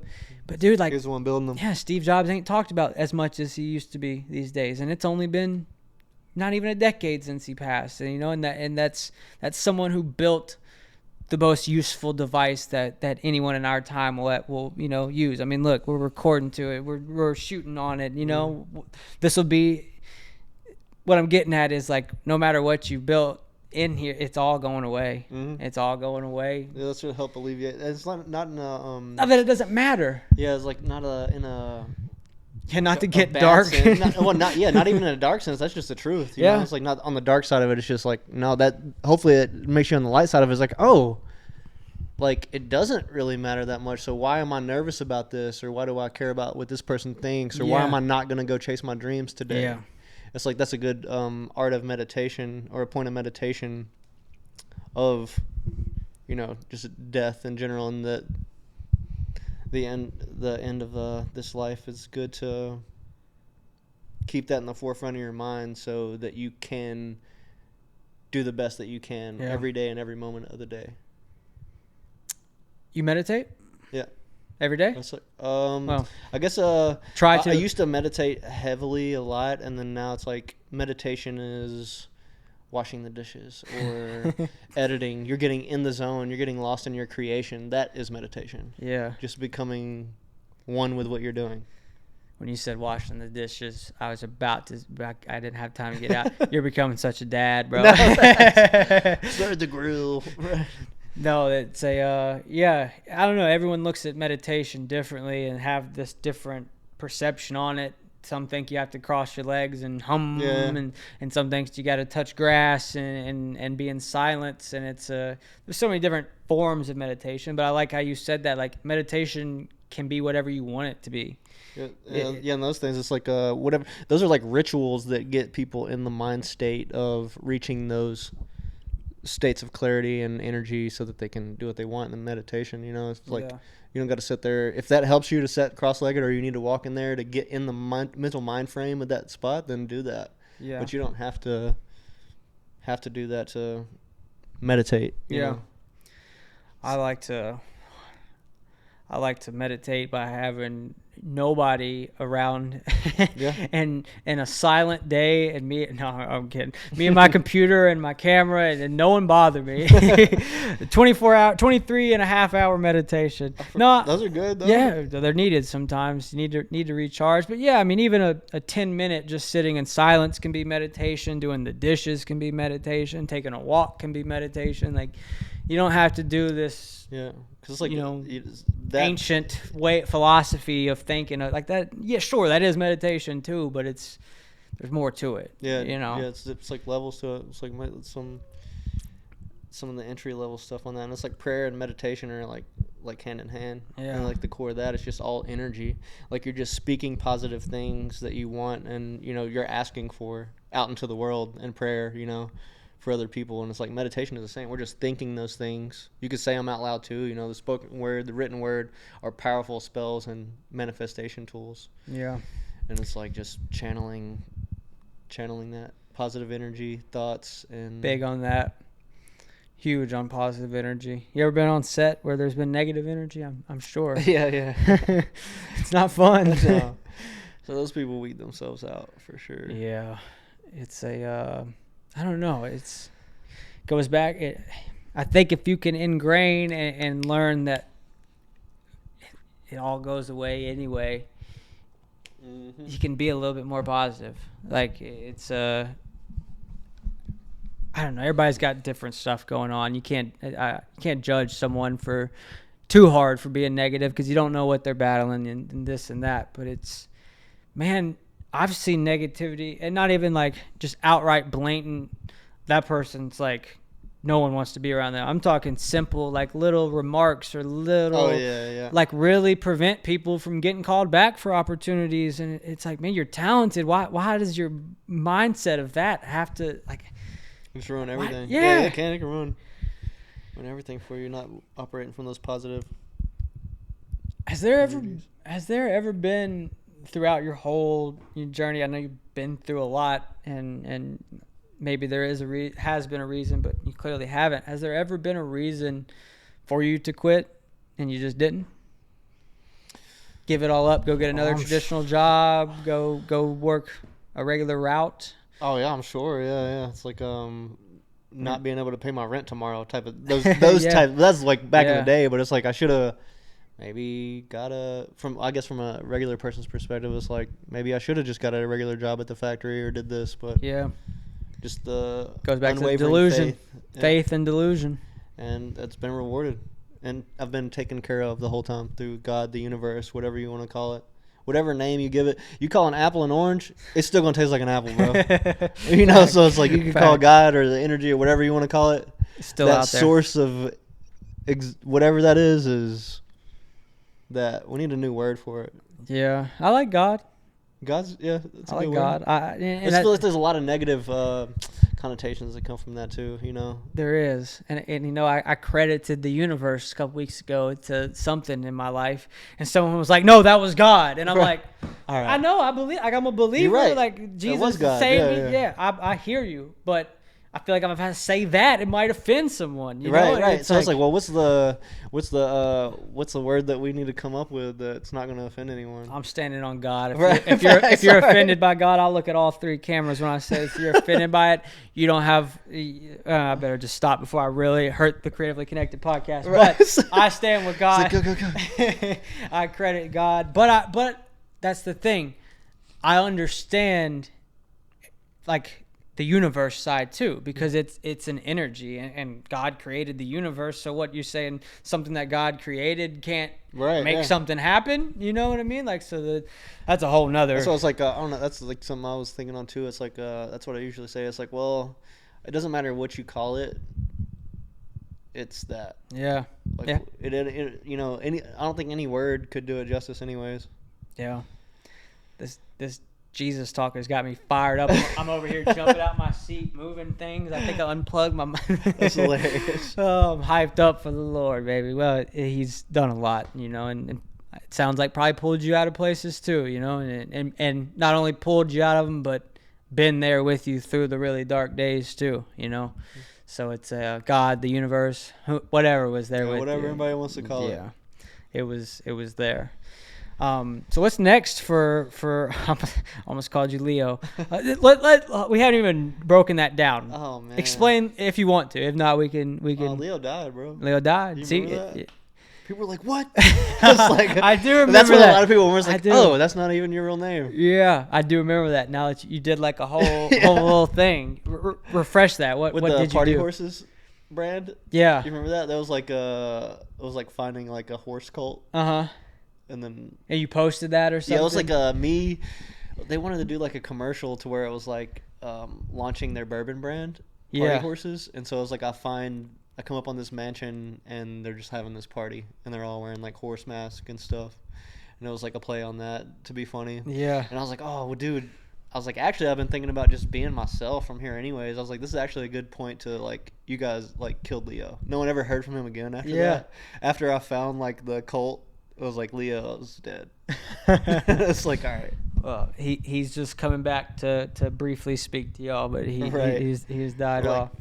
Playing on the Illuminati stuff. Yeah. It's like... Yeah, but so I almost spoke of that was what you originally went by, your artist, correct? You're just Alan Witcher now. Leo. That's who you. Not that you're just Alan Witcher, bro. Right. That's who this guy is. So I'm just me, man. Who he's always been. It's just it keeps leading back to the 10 years in. You had to figure it out. If you would have gave up in year 2 or 3, none of it would have been born or had the opportunity to be born and die. So it's that. I was leading somewhere with it when I was gonna accidentally call you Leo, but I can't even remember remember what I was about to. Oh yes, you've done a lot of stuff. You've been a part of the music career, the video stuff. What's next for you? What are you actively working on? Obviously the music and stuff. Yeah, music. I just made a music video last week, really, on the farm. I'll show that to you, actually. So you Yeah? can see it. Yeah, it's set to drop the 27th. It's called One Day at a Time. Nice. Just taking it one day at a time. So just like filming and stuff like that. I got so much music recorded, and just really continuing to develop the business. And it's getting to a point now, like I have editors and other people to help me out to where I can delegate tasks, and I've essentially bought my time back to focus purely on the music. And now I have all the tools and a lot more knowledge than I did back in the day to do that properly, and hopefully have the funding to market it, because I can keep putting this stuff out hoping on the miracle lottery factor that something goes viral and stuff, but that's few and far between. And if you got the marketing money to put behind it, you give yourself a better chance. Yeah. So I'm going to do a combination of those, of just staying consistent organically, and then hopefully being able to invest into it like at a high level eventually. Because it's not like I have like label funding or anything like Sure. that, because they're putting tens of thousands, hundreds of thousands of dollars into marketing. Yeah. And that's why it looks like they're everywhere, Mhm. because they're paying all these blogs. There are things like, oh, how much does it cost to be on Rap TV? Well, it's like $7,000 for a 24-hour post or whatever. Whatever. There's all Yeah. these blogs, and journalists nowadays like all charge their price, and they just save up and pay all those at once. That's some Yeah. game right there. Yeah. It's like they got all. My album's about to drop 2 weeks from now. I'm gonna hit up all these platforms to do this media run, and some of them cost, and they got the funds to pay them. Yeah. So it's just having that, like, not doing that as an independent artist. It's like, bro, I don't got 10 racks to throw into this music video thing. Most don't. Yeah, it's like, what? So it's like I can keep putting things out to a few hundred and 1,000 people, but it's like I don't necessarily want to do that. Yeah. I will do that. I am doing that, and I will do that to stay organically. I can do that, but it's like I want to do something that is going to catapult it to the next level. If an independent artist is like feeling discouraged right now and just thinking that they need a label, what would you tell them? Definitely don't know. Those are just banks now. Yeah. Yeah, And literally. it's like, I mean, it's good to have a label because they do have connections and resources as far as like touring agents and their publications and all. They already have the catalog of people that they can call upon to get your stuff out there really quick. Yeah. But if you can build that up yourself, then do that. And the internet, like you said, you can keep putting stuff out all day, and your video that you drop today or tomorrow might literally go viral and change your life. You just don't know. You just don't know. You yeah. have to be willing to put it out enough until it gets to that point. And one thing I've learned with virality, and I'm sure you can attest, is once you get there, it's not as fulfilling and rewarding as you thought, and you just chase it again. And that 1 million view video that you got, that you always wanted, that you thought was going to change your life and business, Yeah. got eyeballs and attention to you, and it might bring in some clients, but then you're on to the 3 million and the 6 million and 10 million, and the goalpost is always moving, So I always thought that virality, the one viral video and life, change everything, yeah, right? it's like, It's like, no. No. On that note, too, it's there's like, just more numbers. I want yeah. that in my bank account. Fuck a view. I want that in my bank account. Yeah, definitely. It's like, well, that's what I said the other day earlier. I was like, well, if the pockets look the same as what's going on, then we'd be straight. It's Yeah, like, literally, bro. I want that 1M on Instagram to be it in the freaking bank account. Chase Bank. Right, facts. how do I convert that? That's For the real. Yeah, that's and the on guru on that I note, want like, help dude, with. the most like successful and like richest people that I know, bro, they only got like 1,000 followers on Instagram. They ain't on that shit. Literally, bro. It's like if I Literally. was not trying to be an artist or in the media field, I would not have social media. I'd nomad. Yeah. I'd be completely. You wouldn't know where I was living. You wouldn't know what I was doing. Yeah, because like most artists, man, that's the catch-22 about it. That's like the paradox of it. Like the best artist in the world throughout history, like they're artists, bro. They don't want people. They're not saying, "Hey, look at me, look what I made." They're Yeah. just making the art and Mhm. truly lost in it. And nowadays, you have to say, "Look at me, Yeah, look what I'm doing." If you want it to support yourself. yeah. You have to be loud about what you're building and what you're Yeah. doing. Otherwise, someone with less talent is gonna come by and Which and is take that. paradoxical because like the best artists that truly capture the world and make a change in the thing, have no ego. They're not about themselves. Yeah. And it speaks through their art. And that's why you had to say, "Oh, look what I did." Yeah. Yeah. Paradoxical, man. It is. We have to be outgo. It's like our intro's introverted, but we have to be outroverted. Saying all of that, I have a video in my drafts on Instagram that's being filmed actively as we're speaking, and it'll be posted at the end of today in real time, because in my mind I'm like, I want everybody to see what I did today. Yeah. Day in the life, no trending audio. You're gonna be in it.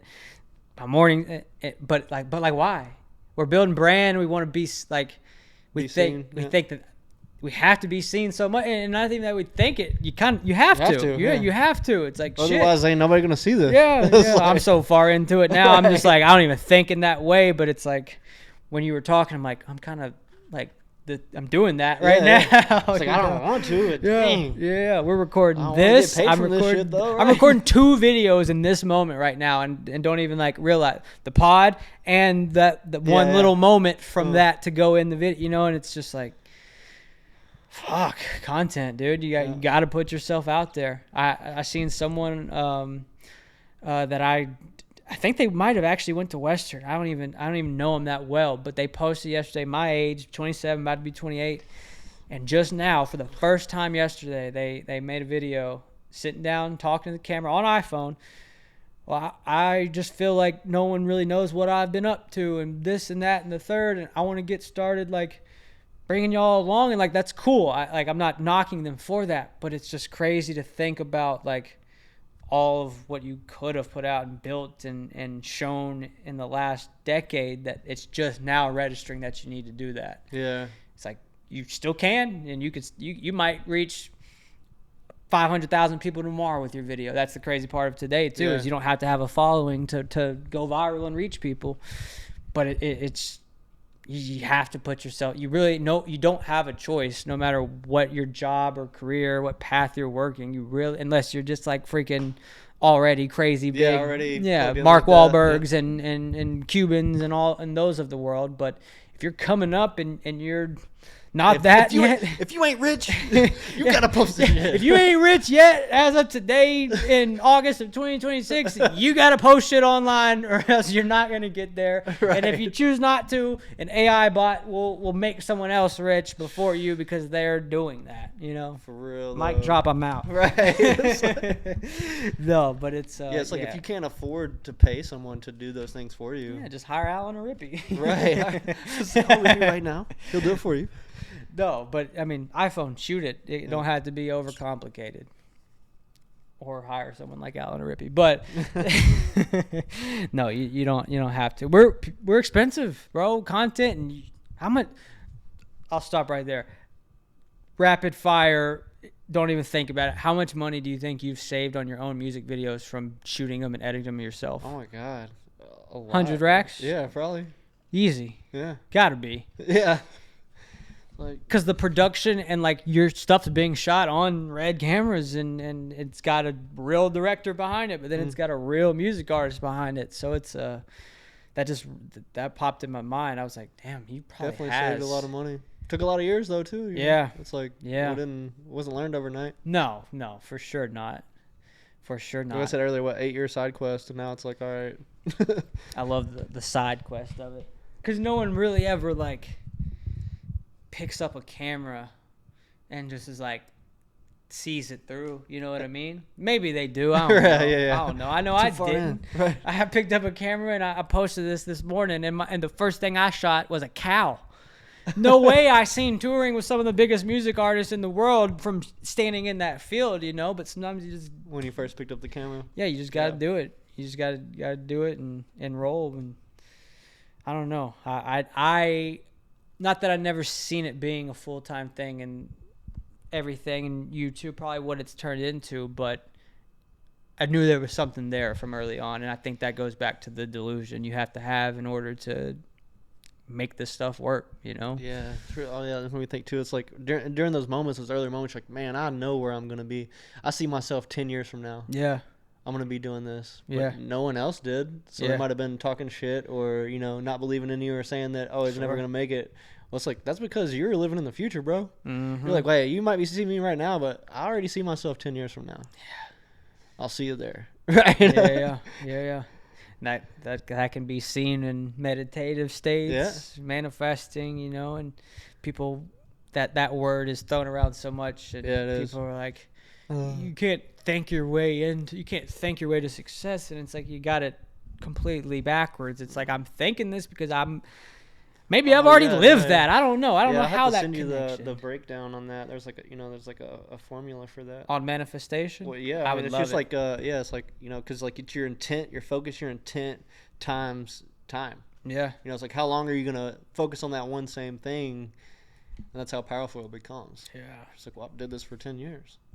Just want to keep growing and snowballing and keep evolving. It's a phenomenon, like just the power of manifestation. But some listening might think what I was just talking about. You can't just write it out and think it. And of course you can't. You do that, and then you get your ass to work, and then you just Every day, yeah. religiously like, think about it, and it becomes like at home, ingrained. bro. Like on that part, it's like I remember, I always had, no matter what house I was at, I would go to Lowe's and get some chalk paint, and I'd paint the wall, the biggest wall. I a remember chalkboard seeing wall, that, bro. That was and the I wrote coolest everything that had the whole breakdown of my business and what it was, and then over here I'd have things that I needed. And I was like, well, I need some lights. I need this camera. I need this. I need some extension cords. And when I started writing stuff down, every morning I wake up and go in there. I see that. That's what I see every day. Mhm. That's what I'm focused on every day. And when I was writing some things on there, they just started being given to me. Like I got given 2 huge panels, and I got a camera. It's like just random things. Oh, I need this, this, and this. 2 days later, oh, here you go. I'm like, what the fuck? Like that's crazy, bro. Yeah, Like I was like, yeah, this is without a doubt in my mind. it's hard. Written manifestations, the power, the spells that you write down, and then you focus on that and truly do it. Yeah, It comes to fruition. yeah, in ways and quicker sometimes than you could even imagine. It's was that the first time when you were writing on the walls that you started writing things out like that, or I did it before in prison. Yeah, I got okay, had a whole like list of accomplishments and things that I wanted to do, and I still have that book. And it was crazy because I think like 6 years after the fact, it's probably been maybe 3 or 4 years since I looked at it now, but I remember like going back like 6 years after that and looking at it, and I was like, holy shit. I was like, I can mark off damn near every single one of these things that I wanted to do. And that was like me programming my subconscious with that. Yeah. That's that you have to program it. Yeah. You can't be on the fence of, oh, maybe I can manifest this, or maybe none of this is gonna, like, you have to really dedicate. What's the scripture? It's like, yeah, without the faith of a mustard seed, but the key word is without any doubts. Yeah. That's the main That's message the energetic the energetic thing that can ruin it. If there's literally no doubts in there, bro, you're gonna do it. You're gonna do it. Yeah. But if there's like, I don't know, you ain't getting it. Yeah, you ain't getting it. Yeah. There's a negative energy in that positive pile. No, for It's sure. gotta go. For sure. And it's hard to get rid of too, because you don't even have to be speaking that out loud. Mm-hmm. It can be just it could have been the people, like earlier we were talking about, well, I don't want anyone else speaking negative on this. I don't want any of these negative energies trying to combat my positive energy. Yeah, that negative energy that you might not be speaking yourself, but you're around. Yeah. Just like a contagious virus Yeah. will latch onto your skin and it'll seep in. The bad apple next to the good apples.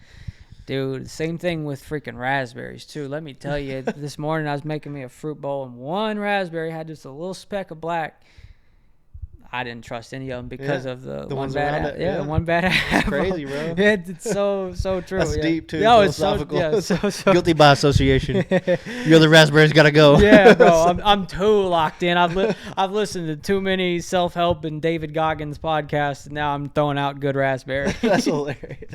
No, it's but it is true, man, and I think I struggle with that so much. Like when I was first getting into this, like I was around people that didn't have the mindset that I had, and wasn't going, not that they were failures, but they weren't going where I was going. And no matter how bad I wanted to break away from that and like even if I wasn't doing it, I wanted to be away from it. I just couldn't get away because like those are my guys, those are my people. And it's when you realize if those are really your guys or your girls and your people, they're not going to be holding you back in any way, shape, or form from getting to where you're trying to get to.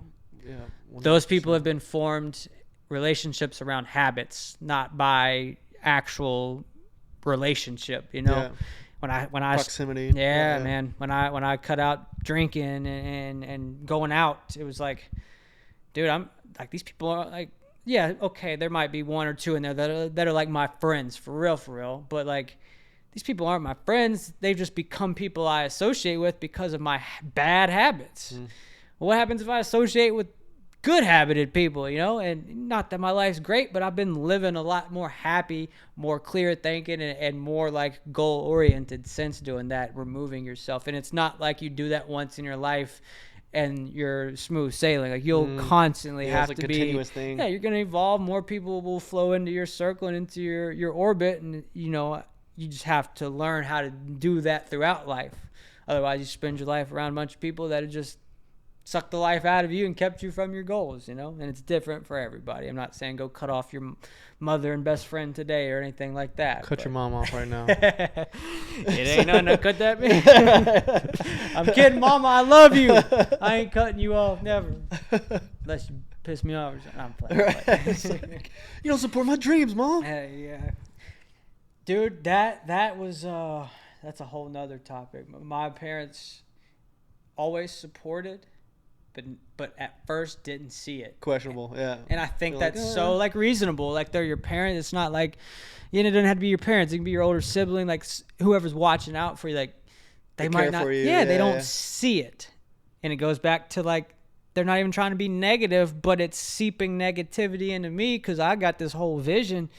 And it might take me 10 years. I might be behind that person that just graduated and is going and working a corporate job, but like, give me some time. I'm going to figure it out. They always trusted me with that. It was never pressured to like, okay, this isn't working. Like you're on a path, go after it. Yeah. And when you realize that it either works or doesn't work, you make that decision. Will support you, and that's coming from two like blue collared people. Like, you know, like my dad worked in a body shop all of his life, and my mom like worked the reception desk for him. Like, you know, it was never like non-traditional past. But we keep getting back to that. But I think that's important. It is. To have people in your corner that support and that are not seeping negativity, whether it's your friends or your family, whatever, because they might not even be realizing that they're doing that to you, but that might have just killed your dream and a whole different other timeline of life for yourself that you could have had if that one little conversation, and it's crazy to think about. Protect those seeds, let them germinate. There's a effect or theory. It's called something, not the butterfly effect or something along that sums that up. And it's like that one negative thing could have prevented a whole different life for you, like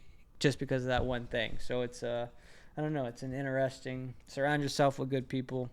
Your environment does matter. It's everything, actually. It's everything. Protect those the seeds of your dream. Yeah. And let them germinate. Let them germinate. Start a freaking pandemic with them germs. A garden. Clip that. All right, let's jump into some rapid fire. We're gearing up towards the end here. We've been rolling for a minute, so we'll do rapid fire as fast as you can answer. Okay. Photo or video? Photo. What? Yeah, it's so easy. So What the way hell? easier. It's way easier, bro. I was literally about to say I think I know the answer, and that was not the answer. Dude, photo's so much easier. Yeah, I mean it's easy. Yeah. All right, directing or performing? Oh, damn. I can't even answer that. Okay. More creative in the morning or more creative in the evening? Probably in the morning, really. Yeah. Favorite artist of all time? Ooh. Mac Miller. Over Eminem right now too. Yeah. Kendrick Lamar. You know, it's so hard, man. Yeah. Got to throw Jack in there somewhere in the mix, maybe. Nah, he's alright. Nah. I like Jack. He's yeah, good. Yeah. Not yet. He got a long way to go. Yeah. Yeah. Favorite camera. Ooh. There's something about the red color science, man. Of course, I already, but I don't got one of those motherfuckers. Yeah. It's like Biggest creative inspiration. Mac Miller and Donald Glover. Just because he does, Donald Glover does Yeah. everything. Raps, Childish Gambino, putting out amazing music, and then putting out amazing films and series at a, Emmy-winning level. Yeah. And shit, what is it? With the music, too, like, Oscars? I don't know. What is it? Grammys? Yeah, there you go. I There you go. never See, I don't can- even know the fucking awards, They're all. But give me one. I'm just playing. No, I'm just like, yeah, like he's like, pretty sure Grammy nominated That's and awesome. Emmy nominated. Might be the same, might be different, but dream artist to direct. Dream artist to direct. Damn. Bro, you're asking some good ones right now. I can't even fire them off. That'd be cool to work with Eminem before. Yeah. You know. Have you worked with Jack He's before? real old. Yeah. Yeah, I did. Worked with Jack on the New Balance shoot. I was like the prop master, setting up that stuff with Estevan Oriol. I was like his stand-in for that, which is cool. And then, yeah, was on the 11 on Me video. I was just there on location, helping out on the studio. Worked with his parents a lot. His Really? foundation, the Jack Harlow Foundation. That's pretty sick. Just shot a lot of his after parties, but he never wanted the videos to come out. I was like, well, is it dope at least? He's like, yeah. I was like, all right, cool. He's like, we can't release this shit. I just needed that. Yeah. Showed too much or just. Yeah. Won't talk about it. Because, I mean, dude, and two, like, bro, we have a duty as, like, videographers and photographers to protect people's lives. Like, Sure. literally what they don't want to come out. Cool, bro. Delete it. Yeah. No, absolutely. Absolutely. It's like, that's the good thing about, like you said, you just got to be a good Good hand. person and, yeah. and be in good hands. Like, people need to trust you in these personal situations when there's a camera there, No, that you're not for going sure. to exploit those things. Makes the whole process easier Yeah. for everybody involved. It's, yeah, not being starstruck on some of those things too, because it's like, yeah, man, they're just people. Yeah. One client, this is still rapid fire, one client that you've felt just the slightest bit of starstruckness from. Oh, We've all been there. I'm trying to think. Mine was this guy, Snoopy Snoop. Snoop. Oh, that's Yeah. cool. That's cool. Dang. I'm trying to think, man. I mean, Mel Gibson was pretty cool That's to pretty work big. with. It's like I made a science joke on set and made him laugh. There was like Yeah. a bunch of like water. There was a water thing, and I was like, well, we can just like, I was like, just have a bunch of water glasses sitting around. And he was like, I think we did that one before. It's like, well, Real original. seeing Matt Damon, that was cool. Yeah. But that wasn't like work related. I was like in New York, and my friend Kyle was like, yo, he said, do you want to come to this fashion show? It was Niam Khan. And, his wife is the designer for them. And it was like, yo, we're going to set you next to Matt Damon at this fashion show. I'm like, bet, I'm in there. Was just chilling next to him. Yeah. Random opportunities. Yeah, but just random stuff. It's like, saying yeah, in yes there. to Yeah. saying yes to opportunities. All right, last rapid fire. You, introverted or extroverted? Both. Same. We got to be. Depends on the day and the people around me. Yeah. I've learned that it's I am both. I'm not one or the other. I am both, and it just depends on the people that I'm around. Mhm. If you're good energy, I'll be extroverted as hell. Yeah. I'll be front and center. If I get weird vibes from you, like I'll be a recluse and you won't even know I'm in the shell room. in the corner, just watching, observing. Right? It's Yeah, like- bro. I never know which one to be when I'm shooting a concert or something though, because I don't want to be that guy that's just like, oh, get in the camera, like and I don't want to be the one that's just like, Right, right. smile. I'm never that, but it's Got to just judge like, the situation. yeah, you got to read a room. I think that's super important in general in life, but in this too is be a good hang, read a room. What was the third point? Go to prison chasing your dreams, damn it. I'm kidding. Like, No. I tried to hold that. Said, if one. you don't got money, rob somebody. No, honestly, don't do that. No. Can you talk about what you robbed or no? We can. Yeah, I mean, I just did a snatch and grab. Somebody was going to the deposit box to drop the money in the thing. I ran by and snatched it. So you were really slick. I don't know about that. I'm kidding. I'm making too much light of this, bro. It's the past. We can laugh about it now. Yeah. It's really funny. I'm gonna save it for the movie. And it's crazy as I was like aware of it because you post like it's no secret. Yeah, I mean, I don't talk about this shit though. You know No. what I'm saying? It's like fuck. No, but you'd post it or something, and I was not even gonna bring it up on the pod unless you brought it up, and you brought it up. And I was like, okay, I'm really curious. Like I'm genuinely not even for the Bro, pod. like, I'm I don't, genuinely like, curious. Talk about that shit. I'm not gonna just come out and talk about it. But Yeah. if anyone asks me anything about it, I don't care to talk about anything. Yeah, and it's. I That was guess a fucking crazy experience. I guess you see the other. No, I've had family members very close to me spend time in prison and seen them get out and just become everything that everyone wrote them off to be and become just like the best version of themselves. And I think that's why it's like I'm so curious and have asked questions throughout it. It's because like you're clearly not that person anymore. You're in an amazing spot. You're being an amazing father. You're striving to be the best for you and your family. It's like I fuck with that. You know what I mean? Like I fuck with that, dog. Redemption arc. Yeah, it's like I love a good just like redemption story, and it's you're living proof of that. And I think if anyone is listening right now and you've made mistakes in life, congrats. We all have. And we've all probably made worse than those. They just didn't get caught for them. You know what I mean? Like, all of us are imperfect human beings. If you've made mistakes, like, just redirect because your life can get so much better. And you're living proof of that, bro. Like, truthfully. Appreciate that. Truthfully. Guys, this has been a fire episode. I don't even know how long y'all have been listening at this. Might be the longest one. Yeah, this is a good one, bro. This is a good one. Anything that we haven't, that you touched on that you would like to get out to the world? Any message that you would like to say to your listeners, my listeners? Oh man, thanks for watching. If you made it this far, hopefully I see you soon. Go stream my music. Got to go stream it. Alan Witcher. Dude, before we go, you have a couple of videos that have popped off for your music, but there was one, and I watched it on repeat probably 6 times. I guess that's the point of a viral video. Yeah. And I don't even know. The 7 one? The one with the fire? Fire, yes. Yeah. That was crazy. Bro, it was like, you've posted a lot of content. I've seen, you know how it is. You see stuff, sometimes you remember, sometimes you don't. I've seen a lot of your content. There was something about that video and the song that it was just like, I felt. The expression and the energy and stuff, yeah. And like, fully. And you read the comments. I didn't read all of them, but I scrolled for a little bit. You read like, people felt that. Obviously, there was for real. I was like, damn. Yeah, there were some haters in that. You get that with virality, Some but funny shit.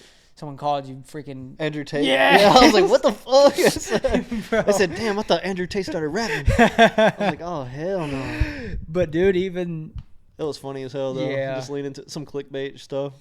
I'd never seen Andrew Tate and you before that, and I still don't. But I was like, I think it was just the white tee. I was like, I could see why a bald hater. head and the beard. I was like, I could see why a hater would like come up with that. You know what I mean? Like, but yeah, no, that video, that one popped off pretty well. Yeah, it's like almost at 250,000 views right now. That's the most. I got literally got You've done a 8,000 lot. followers from that, bro. That's crazy. Yeah, I went from a few thousand to like 13,000 followers off that one video. Bro. That's the thing of bro. like, oh dang, I gotta keep doing that. But it's like for the most part, that's one of my only songs to where I'm like so high energy, and like you said, you could just see like the anger in my face or what I was talking about. But it's like my friend was like being funny about this. He's like, oh man, when you box yourself in, it's like now you got to make music like that. Not all my music gotta be mad. It's like I'm not pissed off. Yeah. But I'm not mad. I disagree to agree with that comment. Like I see where their friend's coming from, but it's. You have to express. Not every song. I think that's a good point with music, virality, with content. It's like, oh, let me try the same thing again. Yeah, and it doesn't always have to be that, you know? I think you can dissect, look at content, look at a song like a surgeon's going into surgery. Why did this perform it? Maybe it's the expression. Maybe it's because there's fire and that resembles Dark Times.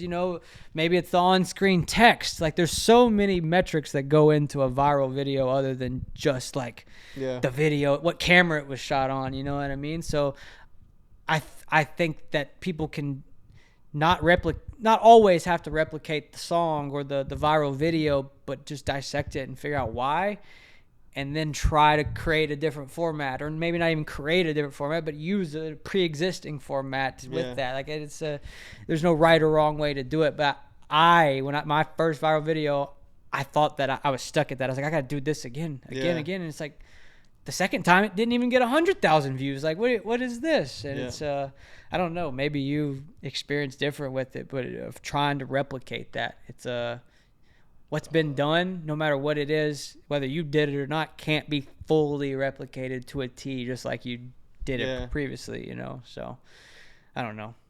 It's weird. I'm rambling. But yeah, that's it though. Like, stream the music. Stream Alan Witcher. Alan Witcher. Go stream. Follow him. Social medias. Book him for a shoot if you're in that market. Multi-talented here. Book Rippy too. Hey, you can book me for a shoot, but you can't book me in the studio. For a verse. Yeah, you can't. hey, you don't know what Lil Rip capable of. Give me some ad lib.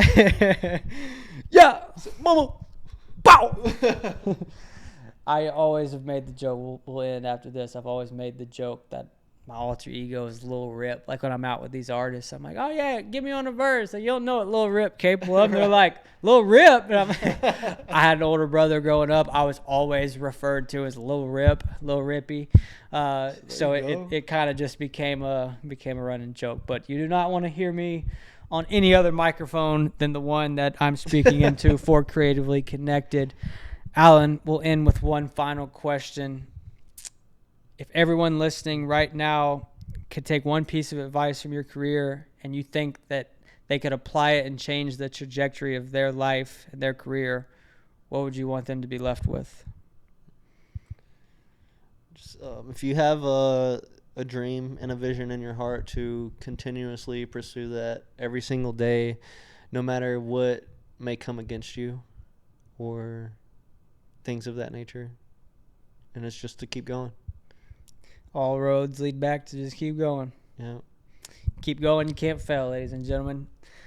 Your guest, Alan Witcher. Where can they follow? Did you already plug the socials? Yeah, Alan Witcher. I am Alan Witcher. Alan Witcher. I am Alan Witcher because he is Alan Witcher. I am not Alan Witcher. He is Alan Witcher. And the social is Alan. I am Alan Witcher. Yeah. Ladies and gentlemen, your guest, Alan Witcher. Thank you, bro, for coming in here today, popping on. Thank you for tuning in.